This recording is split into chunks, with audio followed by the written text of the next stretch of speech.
Suited up, courtroom Colossus, Texas heat hotter, Lone Stars Adonis. Got your back when some fool got reckless. Neck breaks like a turn pain into justice. You slip, he flips. Words like gymnastics. All right, we're doing this again. Take two. Michael McIntyre, James Strickland, William Mogul, Sir Turd, Nathan, Gilded, something, Gotham, CD, Zarathanarchy, Zachary, Noah, JC, Justico, Perry, Adam, Donald, Mia, Matt, Heffalumps, Level Zero, Stefan, Rick, Javari, Tim, Howie, Nathan, Mary, and William. If you want to get your name on that list and have it read in correctly someday, go on over to patreon.com/The System Is Down. And you'll get the after party later today also. We're going to do one as long as the internet doesn't keep being retarded. But I can't do this alone. As much as I enjoy talking to myself, I prefer talking to other people. And I'm just going to bring him in because we've wasted too much time already. It's Dave. Dave is here first, and I thought the other guy would be here too. He's got a song playing, so I guess that's a good way to set it up. We're doing Keep great. it rolling. Max the Axe is also here. Everybody, applause for Max the Axe. Hopefully you guys have found this stream. It's a re-stream now at this point. We had to set up a new link because my internet, as soon as we started rolling, took a dive and screwed everything up. So hopefully you found us. Hopefully we can get through this and do it as painstakingly as possible, or painstakingly, as pain-free as possible. We, again, have a guest today, which is pretty rare. We have Max the Axe here from Lonestar Injury Attorneys. He is here to make sure we don't say anything out of line. He's our official lawyer. He's not really. I don't know if I can legally say that, but Max, how's it going, man? You can say whatever you want. Thanks, man. Thanks for having me. Long-time listener, first-time appearance. I appreciate you for having me on the show. Absolutely. Well, after this weekend that we had, I figured, we've talked about having you on in the past, but never got around to it for whatever reason. But after you housed me in your lovely abode and introduced me to your amazing wife and put me up in your awesome little housing, and also got me a VIP spot at the Ron Paul 90th birthday bash, I have a hard time not bringing you on to at least give you even more of a shout out than I normally give you with the old ad. But Max, do you want to? I figured we would just start out by recapping a bit of the weekend. If you want to give kind of your take on what went down from your experience, we can bounce back and forth and let Dave know what he sadly, unfortunately, missed out on, and we missed him very much. Yeah, it was an awesome time. Having been to a few big libertarian events like the Texas convention, and haven't been a national yet, but obviously, I watched the streams. This is the least infighting that I've ever seen at a libertarian event. There was no autistic screeching from what I saw, at least maybe just less autistic screeching. Later into the night, it got worse, but there was still much imagine less. So. Yeah, after the bar was open. Yeah, that is true. Actually, some people got a little lit, but no, it was a great time, man. It was just a very positive environment. Everyone's there to support Dr. Paul. And so it was just a lot of positive energy and no infighting, no negativity. Mm-hmm. It was an awesome time. It was just some of the best speakers, some of the best speeches. When you think about Ron Paul's legacy, making it to 90 is crazy. It makes you wonder if you are libertarian long enough, do you get to live to be 90? Is that what's a requirement? I don't know. Yeah. Yeah, but it was an awesome time. Had a great time. It was indeed an awesome time, and we were talking on the car ride back about the difference between it and any other libertarian event. Because any other libertarian event, you've got your left-leaning Democrat or your left-leaning libertarians, your right-leaning libertarians, and everybody in the middle, and up, down, whatever, authoritarianism, minarchy, anarchy debates, and all that stuff. And then you go to something like this, and everybody is there for one reason and one reason alone, and it's to see the guy, Ron Paul, that we all agree with. The general admission tickets weren't even cheap. So if you were at this event, you were probably not only a fan of Ron Paul, but not like a fair weather fan. Like, Dave, if you recall down in Reno, Ron Paul spoke there as well, and you had everybody from left, right, and center there because it's a free event that they could just walk into outside of the conference. At this one, you had to make a trip. You had to make a special trip and pay a certain amount. So everybody there seemed to be like all in this at the same camp and on the same page, except for maybe, you know, Tulsi Gabbard. It's a little hard to say. It seemed a little odd to me that Tulsi Gabbard was there, but yeah. Any thoughts on Tulsi That was Gabbard? the only slight awkwardness. Yeah, that was the only slight awkwardness that I think there was, and it was addressed, I think, in one of the podcasts that you heard. I can't remember who it was. Maybe Keith Knight, I heard, went up as soon as she came in the building, and she came in like only 30 minutes before. She was in and out. But Keith Knight was there to jump on her and be like, hey, what made you change your mind about Iran? Like, she immediately just approached her and just Excellent. full-on libertarian assault. So there was a little bit of autism there that I got to see.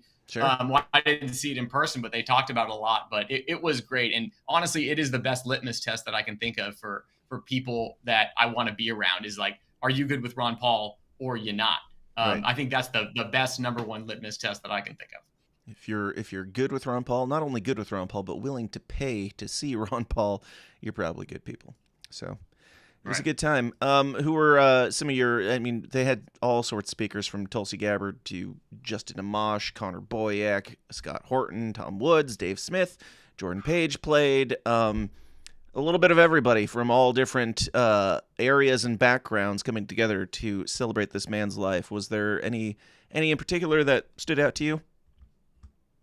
Yeah, I think I'm a bit biased, but Dave Smith and Tom Woods were, I think, fantastic because, you know, I've heard them speak a bunch on Ron Paul a bunch, and yet I feel like these speeches were extremely original and not something, you know, a different perspective from what they normally talk about, how he's so great. But I think each of them had a very good, unique perspective on it, and I think I appreciated that a lot. And even honestly, hearing Tulsi Gabbard talk about Ron Paul, which I haven't heard her talk very much about him, maybe only in passing, like, oh, he's great. But she really, the whole speech was about him and not about the administration or anything like that, which I did appreciate that she wasn't here to promote the Trump administration. But that was surprising, a good speech as well. Yeah, absolutely. And I do have the clip from Dave Smith because it definitely needs to be shared on the show since this is where it originated. The Dave Smith is a coward thing came up. I know a lot of people have screeched over the last week and a half about what a whore I am for Dave Smith, and I'm never going to get him on my show. I just want to put that to bed finally once and for all for the 5th or 6th time that Dave Smith will, in fact, never come on my show. Putting out a video about exposing Dave Smith for not coming on my podcast. They all said, that's a terrible way to get this guy on your podcast. You idiot, you moron. He will never do your show now. So I just want to get any thoughts that you might have on that for the people. So they didn't realize that this is a video that It's like 5 years old, yeah. that you already successfully used to lure me onto your show. It is. I remember back to when you posted that thing originally, and it was like an autism awareness post. Like you were like, hey, like no, it did make you go. No, I mean it. I mean it. This isn't just a joke, guys. This is a condition, Yeah. and it's something you should respect. And they struggle with sarcasm. I don't know what else to say. Yep. I don't know what else to say either. If you haven't gotten it by now, I mean, I had people saying that that video was AI when you came on my show. I don't know what to tell these people. All right, so that's enough of that. Yeah, I talked to Dave Smith a bit, and quite a bit actually, and it was a good time all around. I had a point to make there, but I don't remember what it was. I'm tired. I'm still that you jet really lagged. should extract all the value you possibly can out of a bit for years at Absolutely. a time. Just Yes, it's not going to stop continuously. here. And the the more I am able to recycle like 5-year-old content and get people just as outraged and just as much talking about me, I'm going to do it. Please, guys. That's as good. Please. That's as good as money, sir. Yeah, please don't pay attention. Please only get outraged. Yeah, it's a good time. But yeah, I kind of I had a segue out of Dave Smith into Alex Berenson next, who is the next thing that we're going to talk about. But I feel like that we're too quickly glossing over this Ron Paul thing. Because yeah, Dave Smith gave a great speech, and I remember what I was going to say. If I did a whole bunch of these types of interviews, not just talking about dumb internet trolling shit, but talking about Ron Paul and talking about the event with I interviewed who all? Dave Smith, Tom Woods, the Lectern leader guy from January 6th, Jason Rink, Buck Johnson from Counterflow. I did Connor Boyack of the Tuttle Twins and Jordan Page. I think that's all of them. So those are all are all in the can and coming out soon and trickling out over on Dissident Media. So go follow at Dissident Media on Twitter. That is the main place that they are currently airing, and they will be airing here later on. But you can get the entire Dave Smith interview and probably the next one, I think, later today if it hasn't already come out. But I think we're planning on putting out one a day over there. So go check them out and go follow at Dissident Media on X. That's just my plug. Now, so yeah, I don't know. I got back from this thing and I was trying to tell my wife about it, and I was just like, and then I don't know. It's all such a blur. Probably because I didn't get into your place, Max, until like 11:30 or midnight the night before the event. Then I got up, got ready, we left. Then after we got back from the event, I went straight to the airport and slept hunched over at the airport in the most awkward positions possible for like 6 hours because I didn't want to have to try and find a lift at 4:30 in the morning. But yeah, so the entire thing was quite a blur, and I've forgotten a whole bunch of it, but I've been going through a lot of the footage. It's been jogging a little bit of my memory, but it was cool what they had the setup there, where we had the main stage that had a constant flow of speakers speaking that like 20 minutes a piece and like a really long lineup. And then there was a separate room that was just the podcast room. So if you wanted to listen to a speech, you go to the main room, or if you wanted to listen to more of a podcast with just a few people, you go into that room and, you pop into one, you see Tulsi Gabbard, you pop in the other one, you got Clint Russell and Scott Horton in the other. It's just bangers all around. It's nonstop entertainment. So, man, it was just constantly super fun. Nonstop nerd entertainment. And I will say that the bar opened. My one and only complaint, like I filled out their survey, and my only complaint was that the bar didn't open until like 3:30 in the afternoon. Like part of the appeal to this VIP thing that I got for free was the open bar. And they didn't open until 3:30. I bring that up because when I was standing in line at the bar, I don't know who he was, but some guy that I was chatting a bit with saw a sign on the bar that said Lonestar Injury Attorneys, and he was like, "What fucking injury attorney is sponsoring the bar at the Ron Paul event?" And I was like, "Oh, that's my friend Max." And he was like, he asked the question, how can a libertarian be an injury attorney? Because doesn't that go against everything libertarian? And I would like for you to answer that on the record before I continue to take your money and support you. No, that's actually a good thing that I have thought about that a lot. And ultimately it comes down to this. It's, under libertarian theory, if you damage someone's property, you would be, even in an anarchist society, you'd be required to repay that debt that you've incurred. You pay for what you break, right? Now, what happens when the thing that you break is someone's health? That you can put that back together as best you can with, let's say, medical bills, but what is someone's pain worth? What was taken from their life in the way of health? And if they have a permanent injury, what is that worth? And in the United States, justice system, we have the jury system, which awards money damages that value pain and suffering and physical impairment. So as far as I can think of, that is the best system. If you take away someone's ability to work or ability to play with their kids the same, or they can't do the hobbies that they can do anymore and they have to live in constant pain. I mean, the medical bills are one thing, but what about what was taken from their life in the way of health?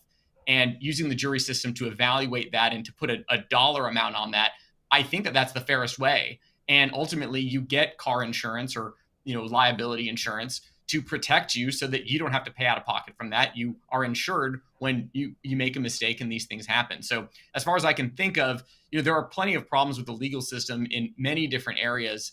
But the money damages for pain and suffering and physical impairment, to me, still makes sense, even within a strict libertarian framework. And happy to talk about this one with anyone who wants to. But yeah, to me, it still makes sense, even in a strict libertarian context.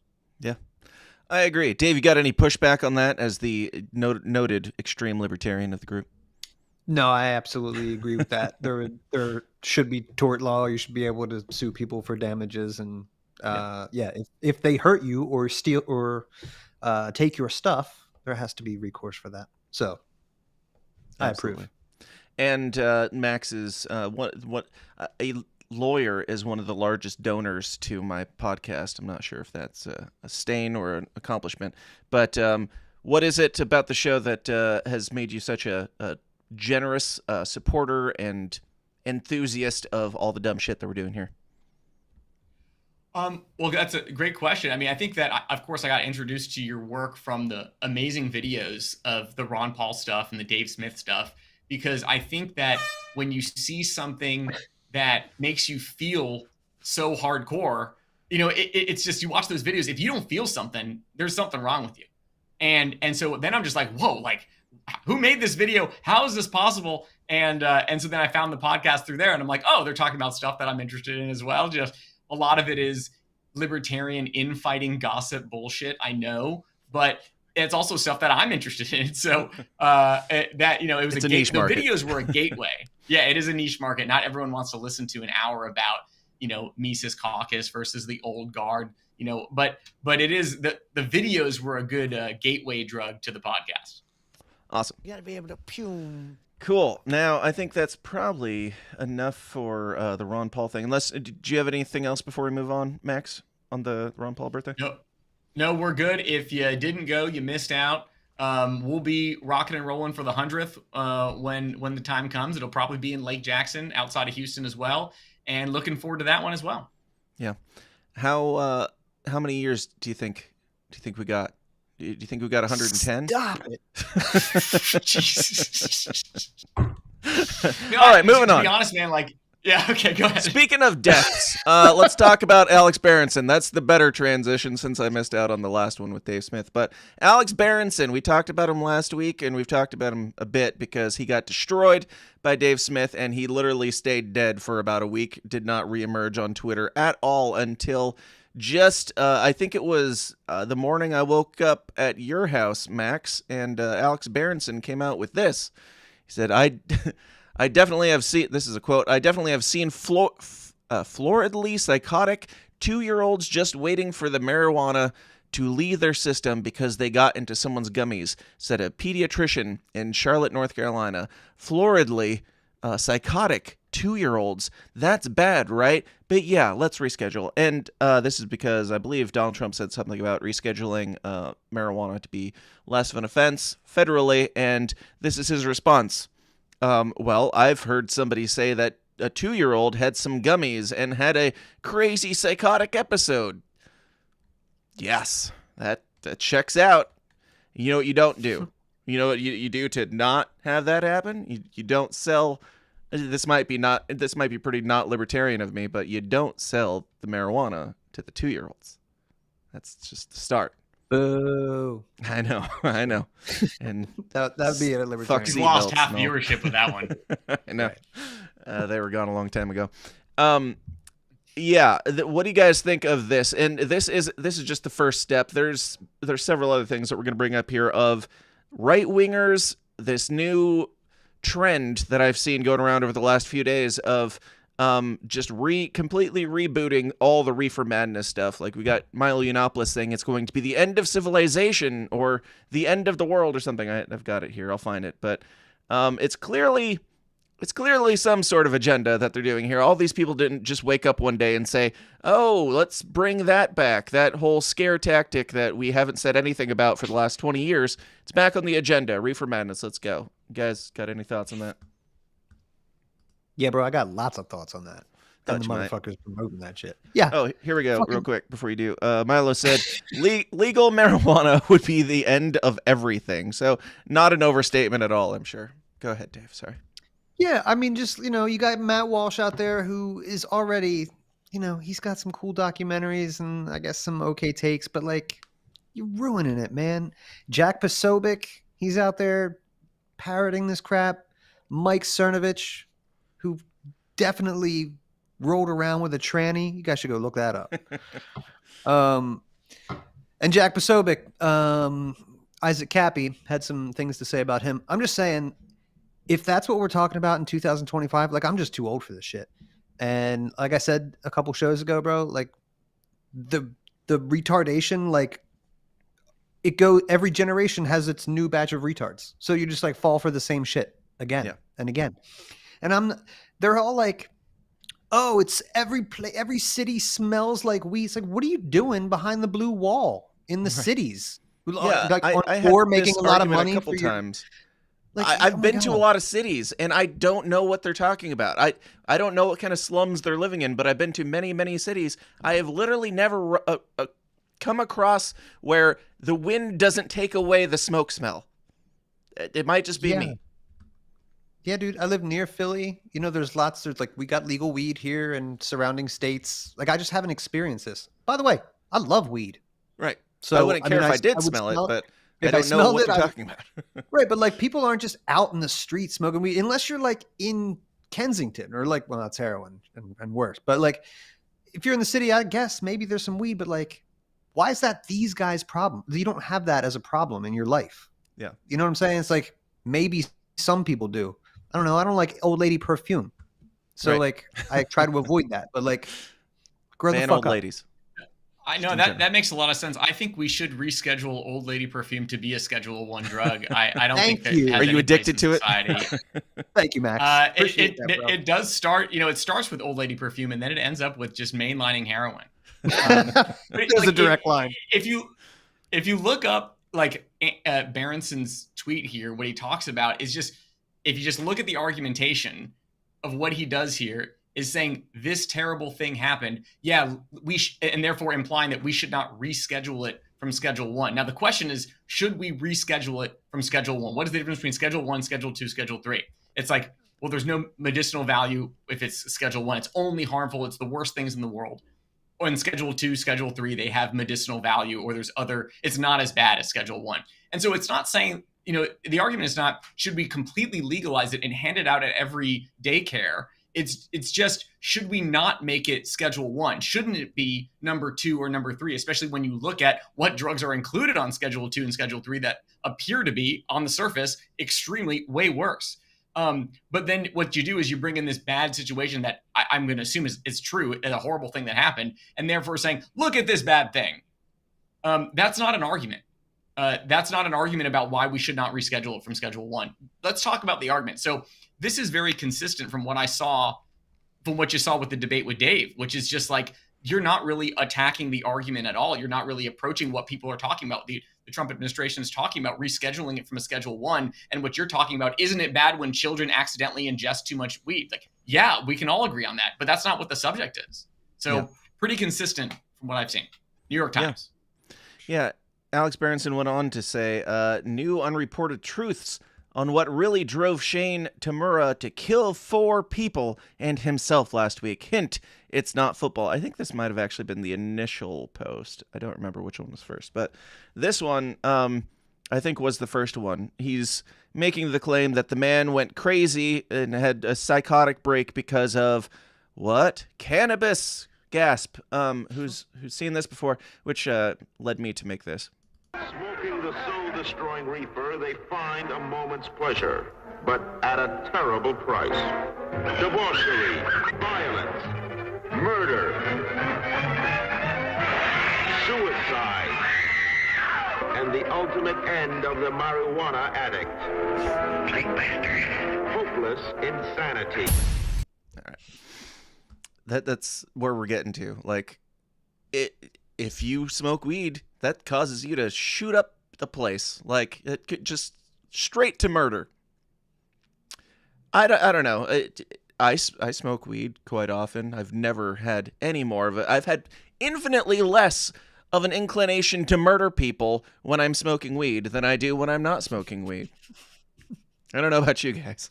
Any thoughts? Yeah, I agree with that, Go ahead, man. Dave. No, I was just, I mean, I guess I'll play devil's advocate for a second, the devil's lettuce advocate, that is. Yeah, I love weed, dude. It's been a big part of my adult life. But I'll say this. That doesn't mean that it has no consequences. It doesn't mean that you should do it all the time. It doesn't mean you should spend your whole life high. But forget all of that. Like, it's just basic, not even libertarian, just like, I don't know. Yeah, libertarian principles. Like, if somebody wants to ingest something, that's okay. Yes, some of the crazier, like, weed is getting, the levels are crazy. Maybe these guys are doing like the dabs and stuff, man. I don't know too much of that. I'm old school. I like to smoke a joint, a little bit here and there. But yeah, watch that stuff. But doesn't mean like alcohol is a scourge. Like it like destroys societies. But we can still have that and promote that and make commercials off that, make lots of money off that, and old like ladies' Max perfume, said, also a scourge. Right? Destroys Exactly. societies. Truly. It's ridiculous to say that it has no medicinal value. People are absolutely right now by the millions getting lots of medicinal value from cannabis. So Yeah, I just think that I'm not going to be the one promoting weed use like it's amazing. It's just I'm going to take a different perspective on that. But we do have to be realistic about what the bad things are about weed. And it's not that you're going to start killing people. It's really that you're just not going to do anything at all.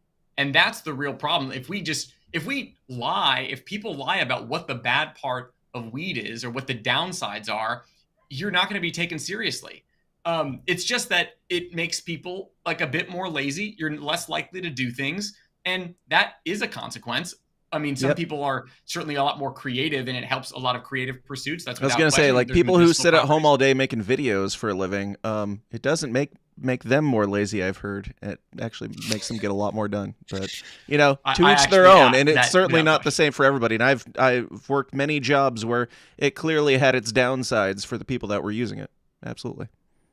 I would absolutely, as a lifelong, or let's say 25-year consumer of cannabis, it absolutely made me do less, motivated less. I probably told myself that it's like super cool for creativity and things because I like to smoke weed, but I have to agree with Max there. Dave, you saw the amount of interviews I sent to Distant Media yesterday. I edited all 7 of those yesterday. Just saying. You absolutely crushed it. And there are exceptions to the rule. You're a good apple, my friend. But I think that's a pretty steady assessment right there. Yeah, I'm not encouraging it for anybody. I think you should test, see what works for you and what does not. And I think it affects everybody differently. And certainly, like we've got Brent Lewis in the chat saying cannabis psychosis is real. I had a friend that fell into it, but it's rare as fuck. Might as well talk about honey buns causing car accidents. It affects everybody differently. And some people have complete psychotic mental breakdowns, but I don't know of anybody who smokes weed who has murdered or any of that stuff or gone on a murderous rampage like Alex Berenson would have you believe. I don't know any murderers at all. That's fair. He don't know murderers, right? All the murderers I know don't smoke my cousin weed. was a murderer, and she probably did smoke weed. So, it is what But all these guys, all these conservative guys probably would love to hang out and drink whiskey and smoke cigars. And cannabis is objectively better for you. It is healthier for you. There are more benefits than that shit. So they're all full of shit and inconsistent. So legalize it. Yeah, I mostly wanted to bring it up because we're just on the cusp of this. This just kicked off over the last couple days, and it's gonna keep going because it's the talk of the week, and that's what we're supposed to be talking about. So I wanted to talk about it. Just tell y'all, Alex Berenson's still retarded, and so is all the rest of these conservative influencers that are so insistent. And it's funny that this is happening right after the birthday of Ron Paul, like. Not a man who, as far as I know, never even smoked weed, but was a very large advocate in the right to do so, and which went very much against the Republican Party back in his day on that.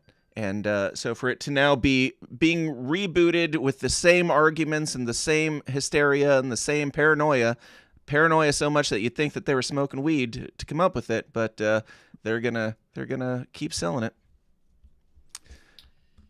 Yeah. Yeah. I mean, is the subject of the day with the rescheduling thing. But again, there's just a very big difference between is it good for you or is it bad for you versus should you throw someone in a cage if they do it?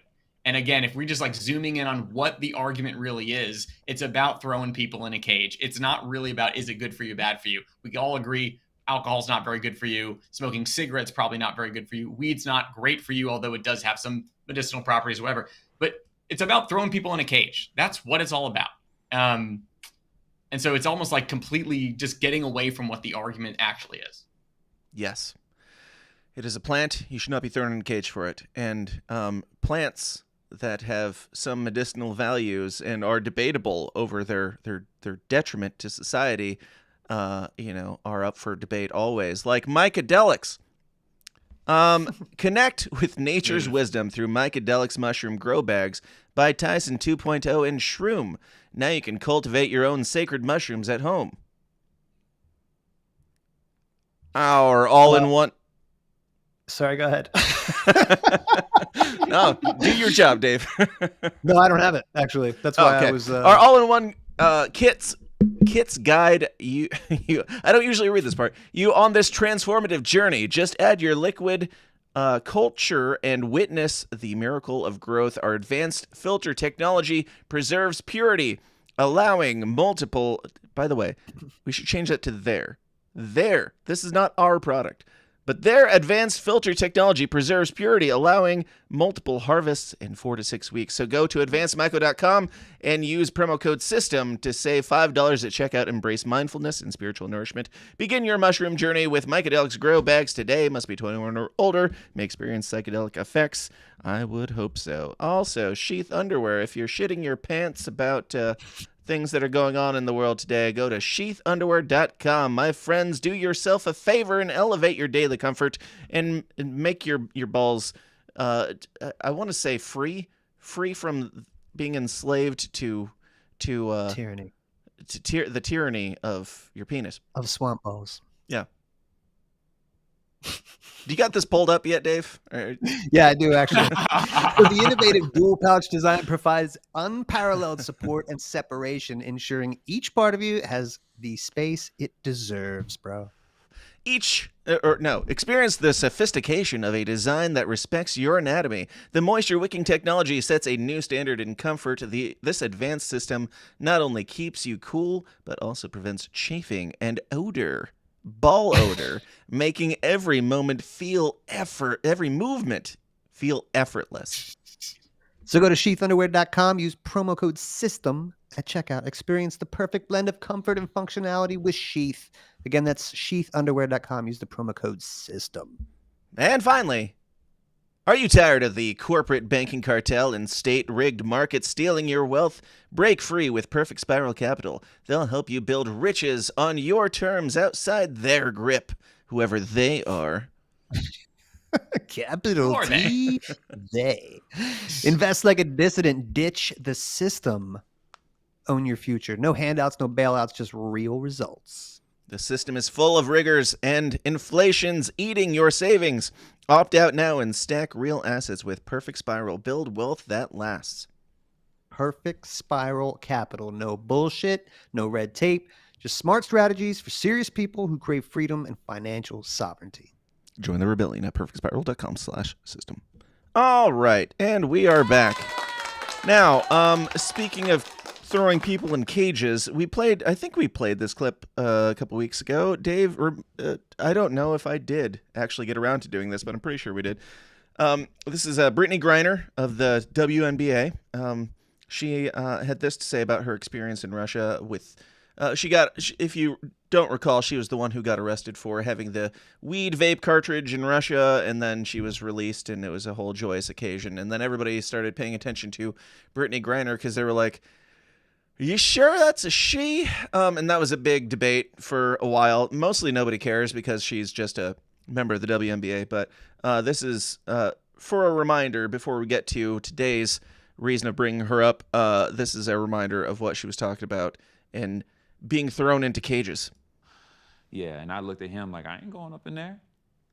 We gonna have to fight, like, cause I'm not going in that tank. I'm not going up in that tank. And how many men were in that tank? If you like 4 or 5 of them up in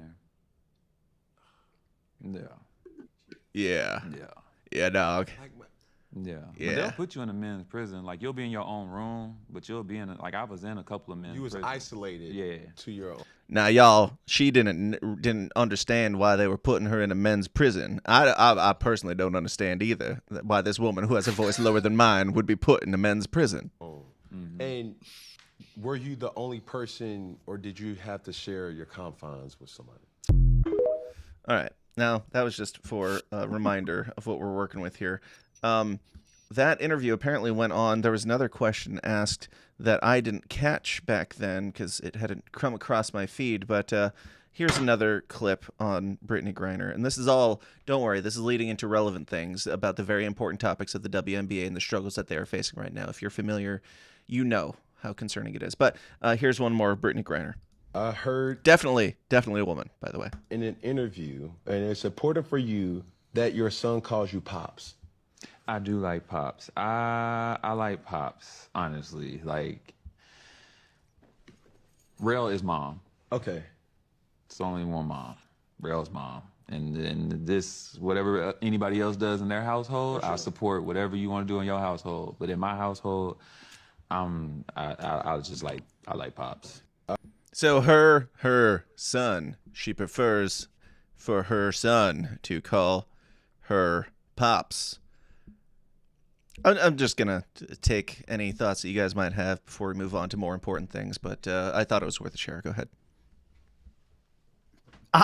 Dude, personally, I am with, I think, the minority on this one, much like I am with Michelle Obama. I think that's a biological woman who's just Dave, been like totally loaded up. Bro, listen to me. This woman has been loaded up on tea for a long time so she could fucking dominate in the WNBA. Okay? She's been working out hard, trying to crush. She's been a lesbian her whole life. She is not like if this was a tranny, bro, a troon, then she would be trying to do the opposite, to not look right. Like that's not what she'd be going for. So like she looks like a lesbian. She is like, I think that is a biological woman. Can I submit one piece of evidence, if I may, Yeah. before we get the lawyer's take on this? If I may submit a piece of evidence, here is Exhibit B for Britney from many years ago. If you haven't seen, I didn't know we were going to be debating this, but if we're going to be debating this, then I got to bring a little bit of something else here. Brittany, let me see something real quick. Brick, thank you. Get the hell out of here, yo. Jab stepping, just a brick. Swing and a miss. I don't know if this changes any thoughts that you might have at all, but referred to as Britney, shirtless at the pool playing hoops with a very male chest. I would say personally that this is, for all the conspiracy theories around Michelle Obama, I think this one's slightly more damning, but is this just AI, Dave? No, it's not AI. I don't think it's AI, but they can do those kinds of things these days. I don't know. Give Max's opinion, then we'll All right. circle back. Mr. Lawyer. Yeah. Weigh in. I don't know. I agree with Dave. I mean, are we here to debate whether she's a biological woman or not? I think that she's likely a biological woman, and she just has very masculine characteristics. And you see that sometimes, especially among WNBA players. So, By masculine characteristics, do you mean a complete man chest shirtless at the pool? Yeah, I mean, there are a lot of women with extremely flat chests that are out there, and some of them play for the WNBA, especially the athletes. So I mean, I don't know. Would there be a whole conspiracy to keep this from the public so that she could play in the WNBA? Is she an all-star? How good is she at the WNBA? Has anyone looked this up? No. Are there even statistics on the Nobody's WNBA? ever looked up the WNBA until dildos started showing up on the court. Right. No, I think she's a biological woman who wants to present more like a man, and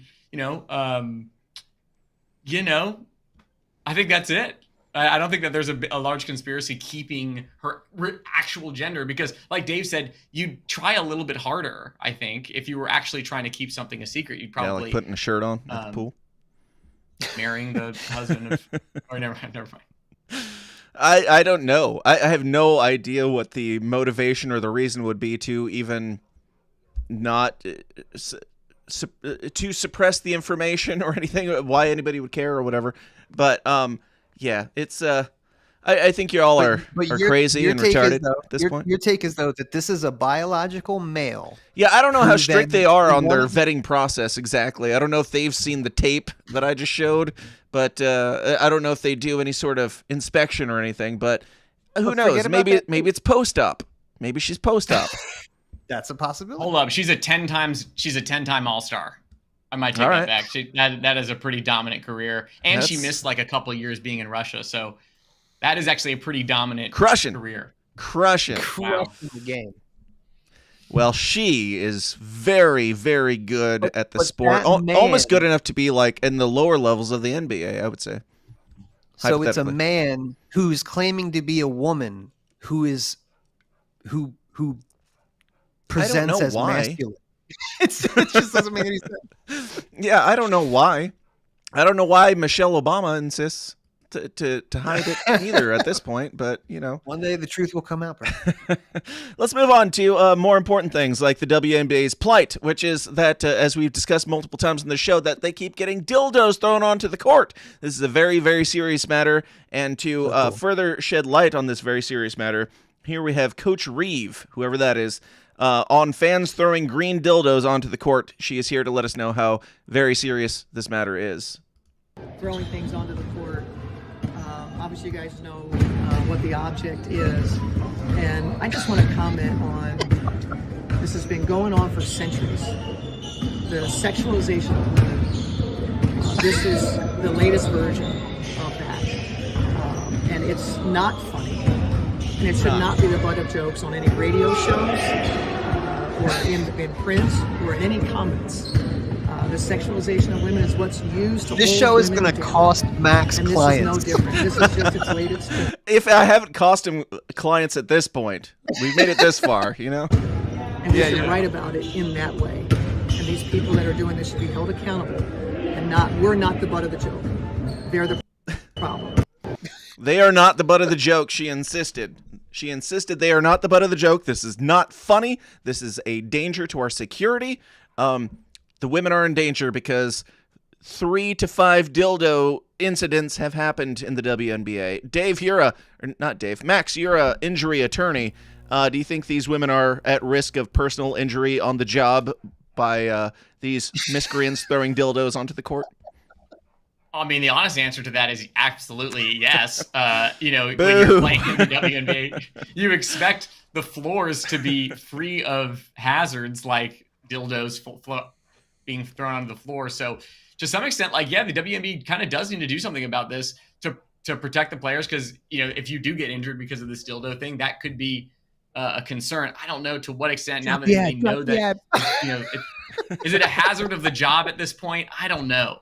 It's tough, but obviously, as much as they want to deny that they're not the butt of the joke, that's what's happening. And sometimes you gotta, unfortunately, it's kind of tough when people, when you are the butt of the joke. Like, how do you turn this around if you're the WNBA to own make it? the most you of start this, selling green foam dildos in the gift shop that people can throw the foam dildos out on the court at halftime, and whoever gets the foam dildo into the center wins the prize or whatever. Like, for all of the heinous dangers that they are facing because of these green dildos, I gotta say, I've never heard the WNBA has not been in the news for a month straight in its entire existence, I don't think, until now. So they should really capitalize on it. If they were smart, they would just lean into it and be like, I guess we're not a family sport because families don't watch us anyway. We're just we are a joke, and we're going to own it. And if you get the dildo in the net, if you get the dildo in the hoop, you win a prize. Go for it. That's all you got. I support that.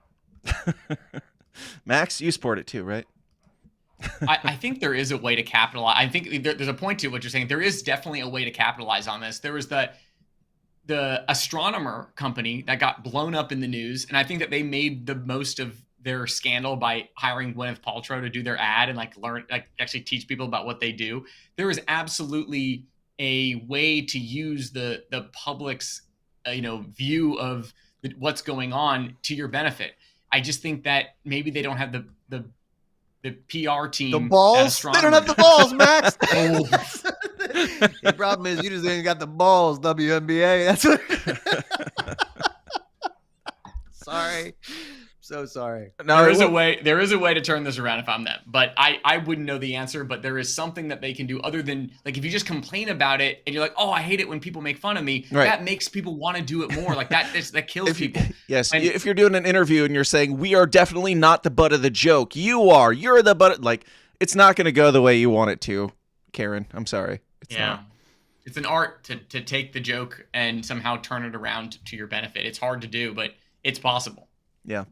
Now, I will say that they have taken some precautionary measures to make sure that they don't have to call Max the Axe at LoneStarInjuryAttorneys.com for their dildo injuries. But they've announced that all 13 WNBA teams are now required to install safety nets to protect against dildo throwing incidents per league officials. So we are putting safety nets all the way around the court so that nobody is able to penetrate the court and with their dildos. But I mean, my suggestion at that point is, like, whoever can get it stuck in the net the highest so that they can't get it down wins. That should be the next challenge for the WNBA onlookers. You guys got any thoughts on the safety nets for which I thought it seemed like a low number. I don't know how many NBA teams there are, but 13 WNBA teams seems like a very small amount, and all of them now have to have security nets for the balls. They just escalated the shit out of this war, dude. I wouldn't, I expected to go even further from the other side. So I was gonna let it go, but then you put up the dildo nets, and now Right. We got to talk. That can't be true about the nets. The whole reason of going in person is to be able to see the court, and if they put up nets, you can't see the court. That's got to be not real. There's no way they'll do that. Okay. Well, we'll see. I mean, we probably won't see. Prove We me probably wrong. won't Have me see back because on when- as soon as they put up the nets and people can't throw dildos on the court, 0 people are going to be talking about the WNBA anymore. So we're not going to see. It's going to just disappear again because nobody will care about the WNBA as soon as the neon green dildo scandal goes away. no dildos, no interest. Yep. It's true. And if you have found yourself on the basketball court and you slip and fall on a dildo, you should contact Lonestar Injury Attorneys. Have you or a loved one been injured by some fuck nuggets, reckless driving, a tumble at your shitty job, or some other form of dumb shit outside of your control? Well, fear not, because today's episode is sponsored by a lawyer. Lonestar Injury Attorneys is an award-winning personal injury law firm that achieves maximum results for its injured clients. Max the Axe is not just a lawyer, but a hardcore Mises Caucus libertarian and also a big supporter of this show and all of our bullshit. Max is the best personal injury lawyer in Texas, but don't judge him by his occupation or location. Max is an avid defender of liberty and justice in whatever state you got fucked in. If you've been injured and your ass needs saving, go with the pros at Lonestar Injury Attorneys. Visit LoneStarInjuryAttorneys.com or Google Max the Axe. Consultations are free and you don't pay a single dime unless you win. Once again, go to LoneStarInjuryAttorneys.com and get your ass covered. And we are back. Amazing. We are back to the serious matters. I shared a couple comments there. I hope you don't mind that I put them up over your head, Max. But Brent Lewis said dildo nets mean the betting markets will disappear, and Derek Ambrose said they're installing cock blockers. Good. Yep. Crushed it. Derek, Good job, guys. Absolutely. Good job. There we go. All right. Now, worth a share. I think it came out within the last week or so. It might have came out right around the time of the last week's episode, but we have not had a chance to talk about it. The great Thomas Massie, who I'm currently making a video for, and he's given me a lot of material to work with. The great Thomas Massie put this out because Congress they ended their session for their August break early so that they weren't able to discuss the Epstein stuff. So Thomas Massie said, "The Epstein files are not a hoax. The Speaker adjourned Congress early to avoid the topic, but we will not forget. When the House returns from August recess, I can begin collecting the 218 signatures required to force a voting on binding legislation to release the files." This, again, the guy that Donald Trump is spending millions of dollars trying to trying to primary, trying to get him out of office. The only guy that is currently pushing for, maybe not the only, but the only guy who is adamantly, vocally pushing to get everything out there on the books, Mr. Thomas Massie. You guys got any thoughts on this? I mean, is he the continuation of the bringing it back to Ron Paul, of the Ron Paul shit? Because he's the closest thing I see currently, and that's even including Rand Paul. Any thoughts? Yeah, I mean, I think obviously he's kind of the torchbearer right now for the post Ron Paul people who are looking to get behind another politician. The Epstein stuff is something that I think is a beautiful thing, the way that it makes all sides come together. And I mean, really every side, from like literal communists or left wing or traditional Democrats or Republicans or MAGA or libertarians, like everyone wants the release of these files and wants to know more about what's going on. And no one is really buying, I think, that it's just all made up. And so I think that is a beautiful thing when you have some subject that really brings everyone together and won't go away. And I don't know who else other than Thomas Massie is making more noise about this issue. And you'd think that you'd see more activity on the Democrat side to kind of throw this in Donald Trump's face and say, oh, release the Epstein files. But in terms of like introducing legislation and really pushing the agenda more than just when it was a popular subject back a few weeks ago, right? Thomas Massie is really the only one consistently pushing that. And there's a lot of people out there that are not tired of the story yet. Like, we're still going to be wanting more. I don't know if it'll ever go away. It's not going to happen. We're not going to get tired of the story, because the story is complete and utter bullshit and nobody's buying it. And yeah, you're right. Like, the Democrats, they do post on Twitter here and there of like, we need to release the Epstein files, but nobody is, pushing it in the actual throes of Congress like Thomas Massie is. Dave, any thoughts? Yeah, man, I kind of want to just highlight how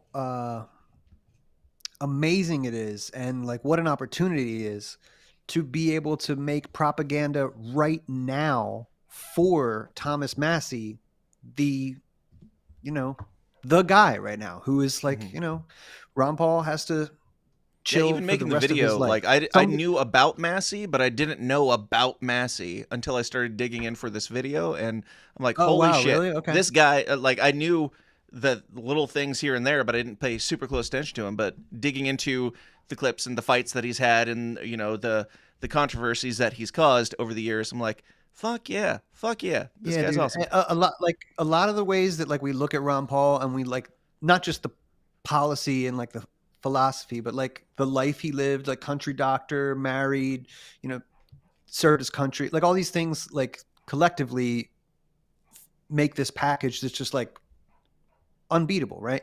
But like Massie, dude, he went to MIT. He, for a new generation, like he went on, what's that show on Comedy Central used to have where like you build robots and the robots would fight? BattleBots. He did. Great show. Yes, he did that. Max seems he like went a on type that of guy show. who watched BattleBots for sure. I love BattleBots, man. Good choice. That is me. He's one of us. You know what I mean? He's the real deal. He lives on a, beautiful property where he does solar tech on his own house, and he does permaculture, and also, understands and promotes the philosophy. And I hate that he lost his wife last year, but I think that it's lit this thing in him, like this kind of just like, I am just going to go balls to the wall. Like, I think that that's in his heart, and I think that he's not scared, and I think that he is telling the truth. So yeah, dude, like it's funny how the remnant provides, right? Yeah. Like there will never be another Ron Paul, but you do have this absolute warrior right here, dude. And Dan, you're going to make his next ad, bro. Like this is nothing short of a miracle. And like Max said, like he found you because of this shit. I'm not trying to fucking S your D on the show. I'm just saying, please, like, go on. What a tremendous thing. What a tremendous thing. I wish I had a opportunity. scene set up to make you in larger screen so I could get this on the record. Go ahead. Continue. It's a big responsibility, man, and I'm sure it's going to be awesome because I'm very familiar with your no work. pressure. But like, yeah, right. I got this. It's basically done. Like, it's pretty close to being done. And it ended up being 6 times longer than I intended for it to be at the onset, because things just kept coming up and people kept sending things. I'm like, shit, that's got to be in there. That's got to be in there. So it might be a 12-minute video that's broken up into 3 parts, or it might just be a 12-minute mini doc or whatever. But as I mentioned last week, Venmo.com/Dan Smotz if you want to support, because that's a great way to make sure that I have the time to wrap this whole thing up. It's going to be a good one, and I'm pretty excited to be working on it. I worked on it all day. up to the point that I was not ready for this episode, but we're making do. Now, enough about me, unless you guys want to go on. You're welcome to. No, enough about me. Also in the news this week, Ghislaine Maxwell cleared to leave prison on work release. According to reports, podcast host Allison Gill obtained information about Maxwell's security score, sex offender waiver, and other details after the former partner of Jeffrey Epstein was moved to minimum security prison in Texas, according to journalists. Blah, blah, blah. I don't know. I don't want to read this. Documents viewed by Gill indicated that Maxwell was given a 7-point base security score, the highest possible because she is a sex offender and considered a danger to the community. But she was released for a work something. I'm sorry. I should have probably read this. It came up right before I hit roll on this episode. But let's see. Despite her score of 27 resulting in a minimum security level BOP policy does not allow people with a sex offender PSF public safety factor to serve their sentence in minimum security facilities. Someone has to waive the PSF to make that move. Gill noted the documents also showed that Maxwell's custody level was set to out, allowing her to leave the prison to work. Gill explained that sex offender Epstein, Maxwell's associate, enjoyed the same ability to work outside prison after a sweetheart deal penned by attorney Alan Dershowitz, Joe Jorgensen's top pick for Supreme Court Justice Alan Dershowitz, and approved by Alex Acosta, who served under former President George W. Bush and Trump. I'll leave it to you guys to weigh in on that because, that was a mouthful. Especially you, Max. She's a victim Why of... just work released? I mean, she didn't do anything wrong. This was a complete hoax made by the Democrats, I thought. Why not just free her entirely? Yeah. She's a victim. Right? What work does she have to do? Like, what was her job? What was she doing before? What was she getting back to work doing? What are we talking about here? Pimping. Right. Yeah. Well, have you talked about on the show about how she met with people at the DOJ and she had like a white box afterwards?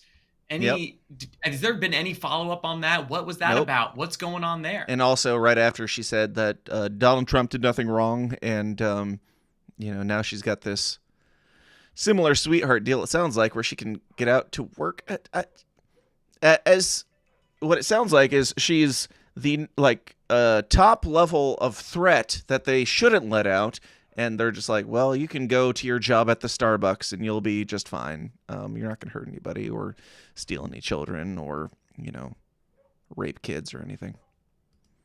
I don't know. It seemed a little odd to me, but that's where the Trump administration is at now. The entire Epstein situation was a hoax, and Ghislaine Maxwell is being let out to go do her job, whatever that is. And Trump did nothing wrong. Go back to sleep, everybody. My dogs will not shut the fuck up. They're screaming their heads off. I don't know if you can pick that up, but barely. No. Okay, good. All right. Moving on to JD Vance. JD Vance is going to the UK for some sort of vacation, and people are mad that he's taking another vacation or something. And as much as I am happy to not defend people like Trump and JD Vance and anybody in that administration at this point, this one I thought was pretty funny because the UK is taking some extreme measures to make sure that JD Vance knows that he's not welcome in the UK on his vacation. Here's what they did.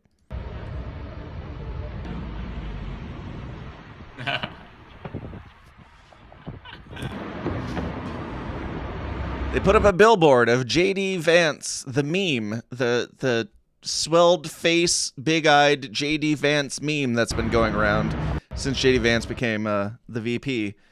And man, that's pretty mean of them. That's pretty hard-hitting commentary they've got there to use that meme that's been used literally a million, billion, cajillion times. JD Vance has definitely seen it over and over and over again. So you guys went through the trouble of putting that sign up. It like this video is showing them smoothing out the wrinkles and making sure it's all perfect. And I mean, it's still pretty wrinkly, but putting up this billboard, and they're doing a lot of work. A lot of work was put into making sure that that meme was put out there so that JD Vance would see that meme that he's seen a million times, probably laughed at quite a few times, and is not news or anything unique that they're I just found it funny that they're like, yeah, this will show them. We said this meme looks funny of you. Take that, JD Vance, you lazy piece of shit. We got you. All right. Any thoughts? I'll just say that when it was okay. But whenever I cease being a libertarian whenever I see British people making fun of Americans for anything. Even if it's JD Vance, which is, I instantly, I'm a fucking flag waving, I'm calling them redcoats. What a shithole country that is. But yeah, they should have fucking, put a Palantir ad up there with JD Vance or something if they wanted to be edgy. Yeah. Yeah, this was just it's a funny joke. I mean, it's a funny picture. And I think also that going back to our subject earlier about how do you take a joke well, I think that he took the joke relatively well on Twitter when he was just saying, oh yeah, I have seen this and I think it's funny. Right. And then that's when everyone was like, okay, joke's over. He thinks it's funny. Like, you would think. Once you kind of embrace the joke, it kind of loses its magic because you like poking fun. You like someone being the butt of the joke. But when they embrace it, all of a sudden it loses its fun. So it is funny. It's funny that they're doing this. But ultimately, I don't think it's going to achieve. What's the objective here? To piss him off? He's seen it a million times. Like, right. I mean, I think it's not even going to. It's not even going to like piss him off. Like, you're not even going to get that objective accomplished because he's seen it. It's not even like there was the thing like Donald Trump went to some country and they made like a float of him with a tiny penis or something. It's like, oh, good one. Trump is fat with a tiny penis.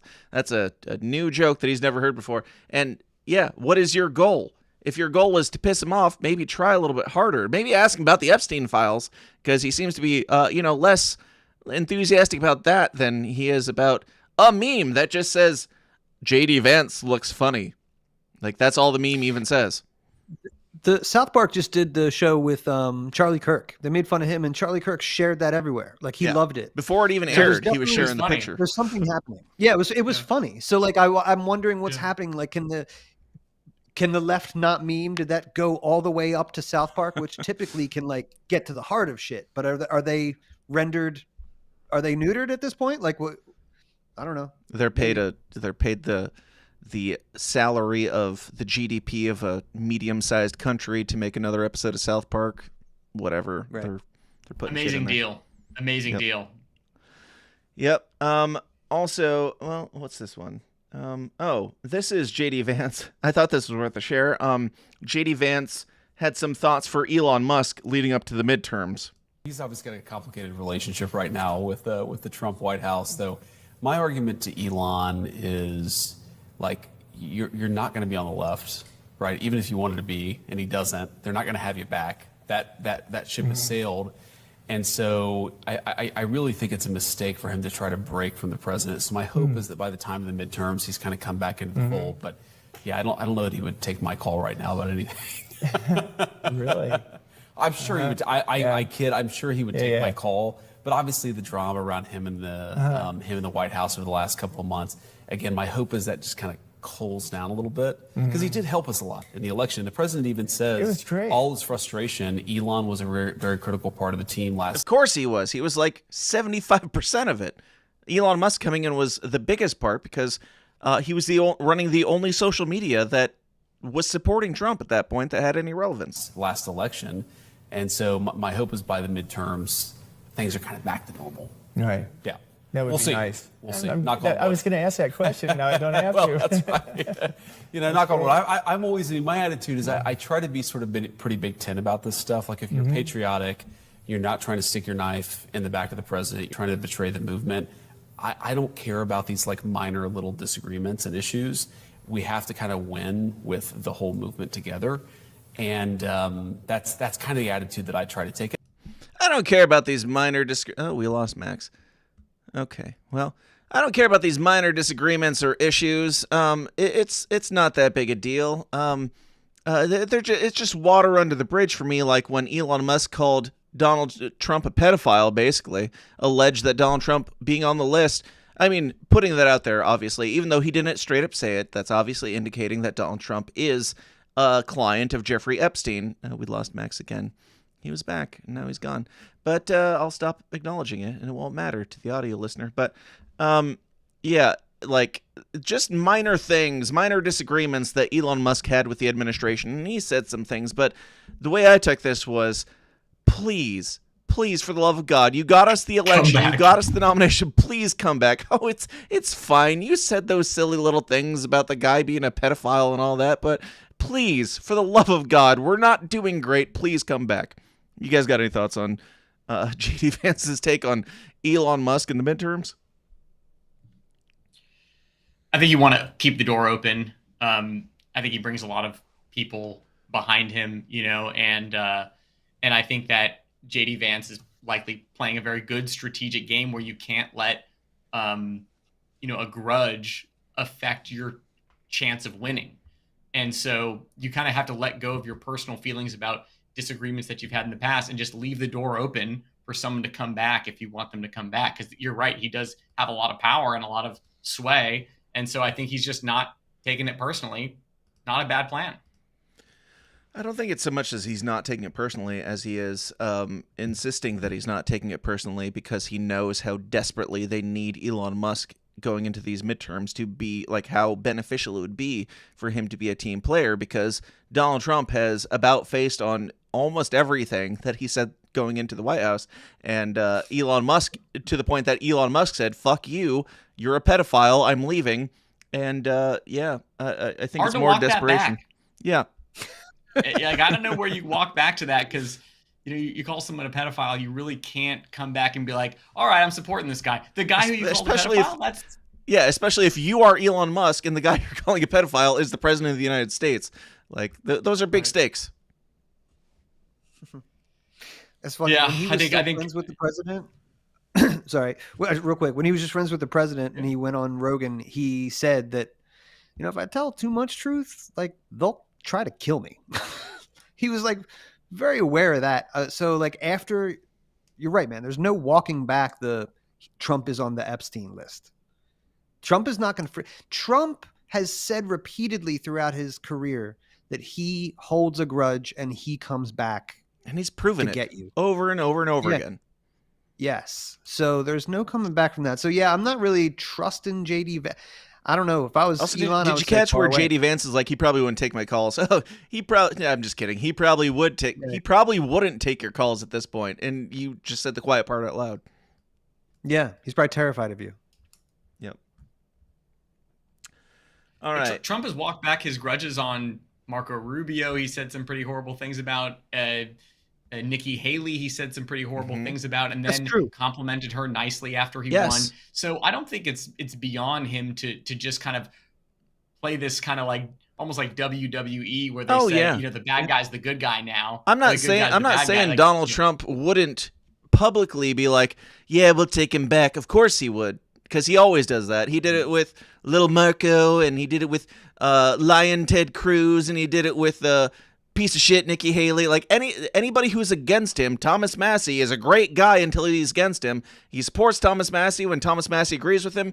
He hates Thomas Massie and spends millions of dollars against Thomas Massie if he disagrees with him on one thing. So he hated all these neocon pieces of shit going into the White House, and then they all said, well, we like what he's doing because we're playing the politics game too. And he said, all right, well, then they're my best friends for now. So yeah, of course, if Elon came back, Donald Trump would happily take his endorsement, but it would be obvious bullshit at that point. Not that it hasn't been already for the last 6 months, but it would be the even more like the Epstein stuff is the most flagrant bullshit that we've seen in my lifetime. I'm pretty sure the Trump cover-up of the Epstein stuff that is currently happening is the most egregious bullshit that I've seen come out of politics. And for Elon Musk to not only leave, but to say that he is that Donald Trump is a part of that, and then to come back and them to just be fine and act like everything's okay. He's a great guy. He said some things, but water under the bridge, like, it only escalates. It only makes it worse, the picture that is the Trump administration. And Elon, at that point, if Elon goes back and just says, nope, I forgot that I said he was a pedophile. Anyway, also, Donald Trump said that Barack Obama was definitely going to get arrested for treason any day now. We're still waiting on it. It's definitely not a distraction that Donald Trump or Barack Obama's getting arrested for treason. We haven't gotten that yet. We're still waiting on that obvious thing that's definitely going to happen. Hashtag trust the plan. But we did instead get this. No. No, not that. We did not get that. I know that would be worse, but we did not get that. Wrong button. Sorry. Instead, we got this. Leading report. Breaking. President Trump has moved the official portrait of former President Barack Obama into a hidden stairwell in the White House, per CNN. So we haven't arrested him for his treason, but we did take his picture down and put it where nobody can see it. So that'll get him. That'll show that piece of shit for not only committing treason and spying on the Donald Trump administration and campaign, but also for starting this crazy hoax about Jeffrey Epstein that is causing people like Elon Musk to say that Donald Trump is on the Epstein list. You know what we're going to do? We'll really show him. We'll take his picture off the wall and put it in a dark closet. Guys, is this the revolution that we were hoping for with Donald Trump? Uh-oh.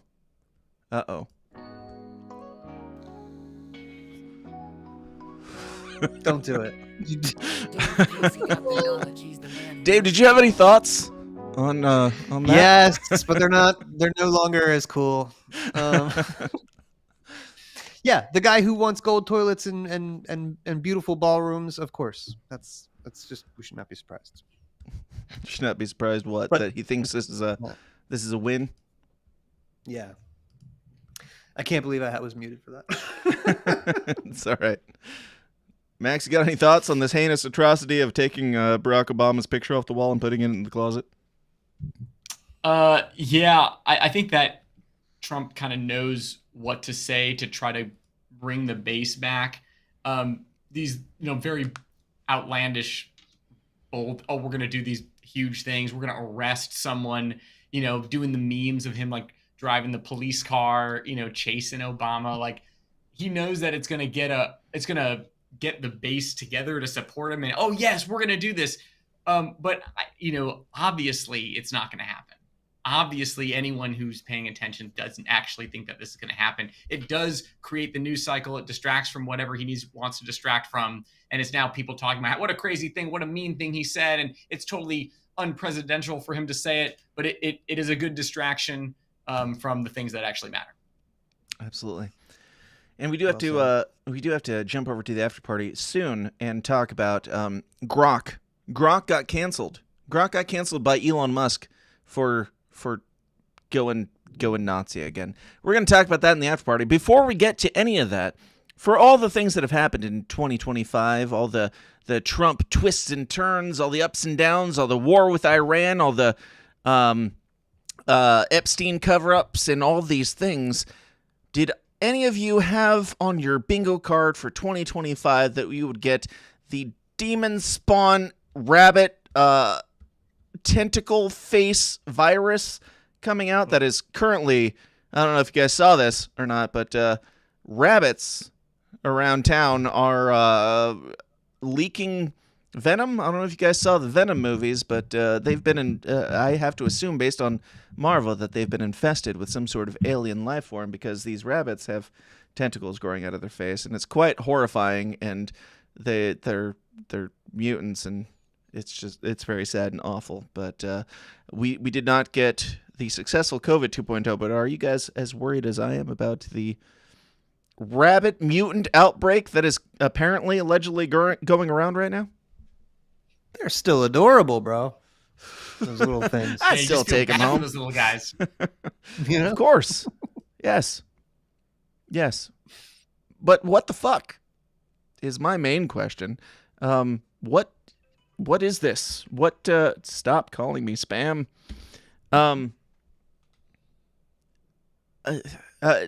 We're being told not to touch them. Obviously, I don't think anybody would approach a rabbit with tentacles leaking out of its head and decide to pet it. But is this concerning? I don't remember ever seeing things like it's weird this. that it's isolated to this one spot. That's weird. Yeah, the face, the best part of the rabbit. I meant the geography, like where they're at. But no, seriously, that's true too. Well, it's weird that we know so little. It's only rabbits. It's only on the face. It seems to be only in Colorado and so far, but I guess we should read the reader's note. These rabbits are suffering from Shope papilloma virus. They are invading parts of the U.S. Some of these rabbits were spotted in Fort Collins. It is known to be contagious to humans, dogs, or other wildlife. Okay, now I wasn't concerned about COVID, but if it's contagious to humans, what are the symptoms of a human catching whatever this virus is? Do we sprout tentacles out of our face as well that collapse our skull? I hope not. Fucking superpowers, bro. You ready for it? With great power this is comes the Marvel. fucking... Right. Yeah. Rejected you Marvel gotta suffer comics. with the face. Yeah. This is a million It's gonna be origin cool, except for stories you. right here. Yeah. Yeah. Well, it's happening. I don't know what to make of it, and I should probably have done a little bit more research to know what the contagion is exactly. But just know it's happening. 28 years later, or whatever is happening, the zombie rabbits are the start of it, and you heard it here first, folks, because this is breaking news. The rabbits are zombies now, and something straight out of Resident Evil. But do you guys have any final thoughts on anything we've gone over today, from Ron Paul to Donald Trump's bullshit to Alex Berenson reanimating himself to let us all know that Reefer Madness is the next big thing, or all the right-wing Republicans letting us know that Reefer Madness is the great evil that we all need to be concerned about, even though the Jeffrey Epstein files are still being covered up by the current administration, or the WNBA and their dildo just scourge, their plight of dildos that they have allegedly squashed by putting up dildo safety nets. Do you guys have any final thoughts on any of these things or anything that we talked about today?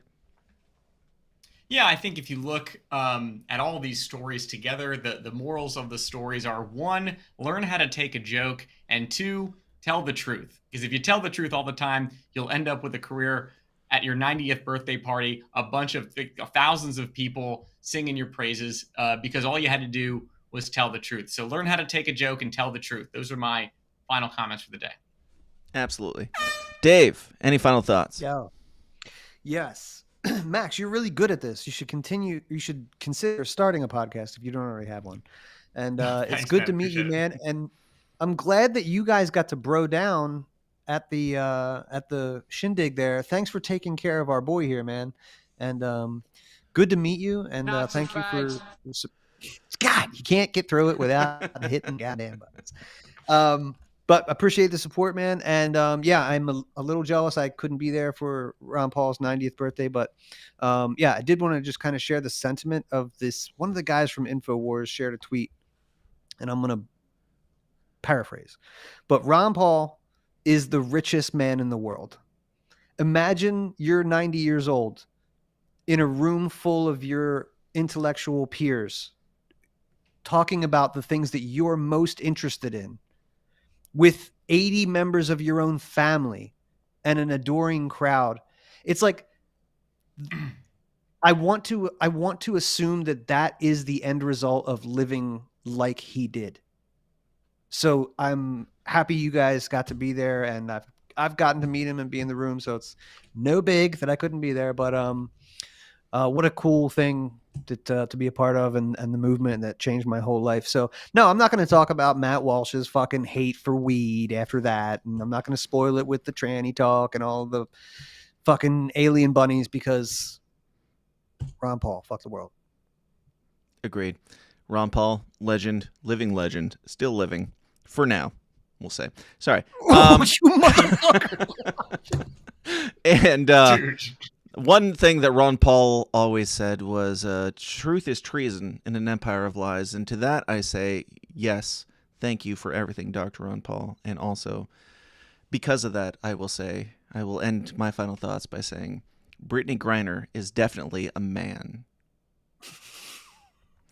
You can find me at you can find me, call me Pops. You can find me at TSID Pod on Twitter, thesystemsdown.tv, or wherever the system is downs are sold. Also at Dissident Media. Go check out all the interviews and stuff that I did at the Ron Paul event and everything that they got going on over there.